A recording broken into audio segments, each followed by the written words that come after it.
पर्यावरण शिक्षा में आज हम जल संसाधन यानी वाटर रिसोर्सेज के बारे में जानेंगे। जल मानव की आंतरिक, वनस्पति एवं जीव जंतुओं के लिए भी महत्वपूर्ण है। पृथ्वी तल पर सघन वन विषुवतीय रेखीय प्रदेशों में पाए जाते हैं, जहां प्राय वर्ष भर वर्षा होती रहती है।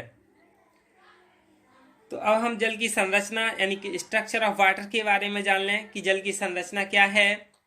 रासायनिक दृष्टि से जल हाइड्रोजन का मोनोऑक्साइड यानी H2O है, जिसमें 2 भाग हाइड्रोजन और 1 भाग ऑक्सीजन का होता है, किंतु प्रकृति में इस प्रकार का शुद्ध जल नहीं पाया जाता है। यह एक अच्छा विलायक होता है। इसलिए जैसे ही बाष्प संघनित होकर वर्षा के रूप में वायुमंडल में होकर पृथ्वी तल तक पहुंचती है, तो इसमें अनेक अशुद्धियां जैसे गैसें, धूल के कण मिश्रित हो जाती हैं। धरातल वर्षा जल जब बहने लगता है तो इसमें अनेक घुलनशील तत्व मिल जाते हैं। भूमि में प्रवेश करते समय अनेक खनिज घुलकर इसमें मिल जाते हैं। इससे जल की गुणवत्ता का ह्रास हो जाता है। 1971 में विश्व स्वास्थ्य संगठन ने पेयजल की गुणवत्ता के लिए कुछ मानक निर्धारित किए, यानी जो रासायनिक मानक है वो उन्होंने पेयजल का पीएच मानक 7 से 8.5 के मध्य होना चाहिए बताया था, जिसमें अपद्रव्य पदार्थ और उसकी उच्चतम सीमा निर्धारित की थी। जैसे ठोस पदार्थ कितना होना चाहिए जल में प्रति मिलीग्राम लीटर में 500 मिलीग्राम 1 लीटर में, और कैल्शियम कितना 75, मैग्नीशियम 30 और सल्फेट 200, लोहा 0.1, क्लोराइड 200, मैग्नीज 0.05, तांबा 0.05, जिंक 5, आर्सेनिक 0.05, साइनाइड 0.05 और सीसा 0.05 और पारा 0.001 होना चाहिए। ये इन्होंने रासायनिक मानक दिया था। और भौतिक मानक क्या है, यानी पेयजल स्वच्छ होना चाहिए, गंध रहित, निस्वाद, निर्मल तथा शीतल होना चाहिए। फिर है जैविक मानक। इनमें बैसिलस कोलाई प्रति 100 ग्राम में 1 भी नहीं होनी चाहिए और अन्य कोलीफॉर्म बैक्टीरिया 10 से अधिक नहीं होना चाहिए। ये इन्होंने रासायनिक, भौतिक और जैविक मानक दिए थे WHO ने। अब हम गुणवत्ता के आधार पर जल के प्रकार के बारे में जान लें। यानी जल 4 प्रकार का है गुणवत्ता के आधार पर: शुद्ध जल और सुरक्षित जल, संदूषित जल, प्रदूषित जल। शुद्ध जल यानी क्लीन वाटर जब अवांछनीय पदार्थों से रहित हो तथा स्वास्थ्यप्रद हो तो उसे शुद्ध जल कहते हैं। यही प्राकृतिक जल भी कहलाता है। सुरक्षित जल यानी सेफ वाटर, यह उपचारित जल होने के कारण इसमें अवांछित पदार्थ नहीं होते हैं। संदूषित जल यानी कंटेमिनेटेड वाटर, जल में सूक्ष्म कीटाणुओं की उपस्थिति उसे संदूषित बना देती है। और फिर है चौथा प्रदूषित जल यानी पॉल्यूटेड वाटर, प्रदूषक तत्वों के जल में मिलने पर जल प्रदूषित हो जाता है। इसके बाद हम जल की उपलब्धता के बारे में जान लें कि जल की उपलब्धता क्या है।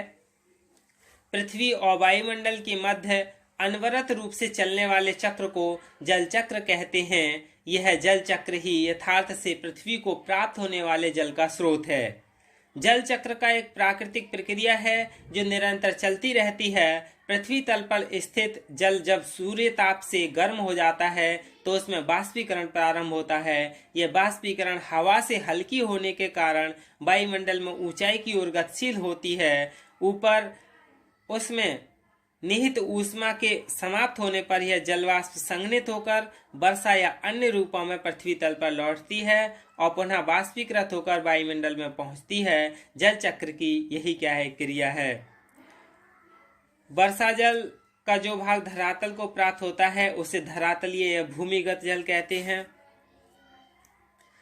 महासागरीय जो भूमिगत जल है वो 1 किलोमीटर की गहराई तक 48.3% है, और भूमिगत जल जो 1 किलोमीटर की अधिक गहराई पर है वो 48.3% है। भूमंडल में जल के अपार भंडार हैं। इसकी विशालता का अनुमान हम इसी से लगा सकते हैं कि वायुमंडल और स्थल मंडल के मध्य एक आवरण की तरह पृथ्वी को सब ओर से घेरे है। और इस आवरण को क्या कहते हैं, जलमंडल यानी हाइड्रोस्फीयर कहते हैं। Water newsletter IRC the Hague Netherlands में है नंबर 247 पर। फरवरी 1997 ने पानी का वितरण दिया था, यानी समुद्र महासागरों में 97.5% था, ग्लेशियर ध्रुवों तथा भूगर्भ पर। नदियों और झीलों में जो शुद्ध जल है वो 2.5% है, तो कुल मिलाकर कितना 100% जल है। इनके हिसाब से जो पीने योग्य पानी जो नदी, झीलों तथा अन्य भंडारों में है उसकी कुल मात्रा शुद्ध जल का 0.26 है। यह पृथ्वी के कुल जल का 0.007% ही है, जो रिन्यूएबल भी है और सस्टेनेबल भी है। अब हम विभिन्न स्रोतों से प्राप्त जल के गुणधर्म के बारे में जान लें, यानी properties of water procured from different sources के बारे में। यह एक प्राकृतिक पदार्थ है जो हमें विभिन्न साधनों से प्राप्त होता है। इसके उपयोग की तथा इसके महत्व की चर्चा हम पहले भी कर लिया है, और इसके गुणधर्म के बारे में और जान लें जल के। तो सबसे पहले हम महासागर एवं समुद्री जल के गुणधर्म के बारे में जान लें, ओशियन और सी वाटर के बारे में। यह जल खारा तथा अनेक लवणों से युक्त है।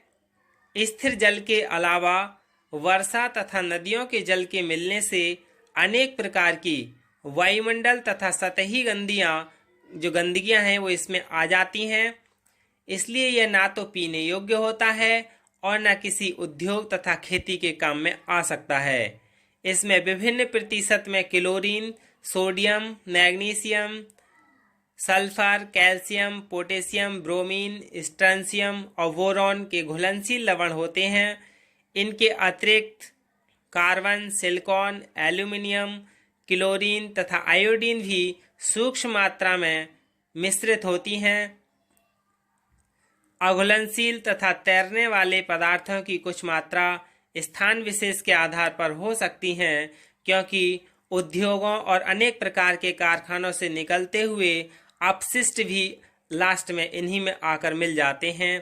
पानी का अधिकतम विशाल मात्रा यानी जो 97% है लगभग, यह आवागमन के लिए सहायक साधन के अलावा पानी के जानवरों जो मछलियां हैं की प्राप्ति के साधन भी बनते हैं।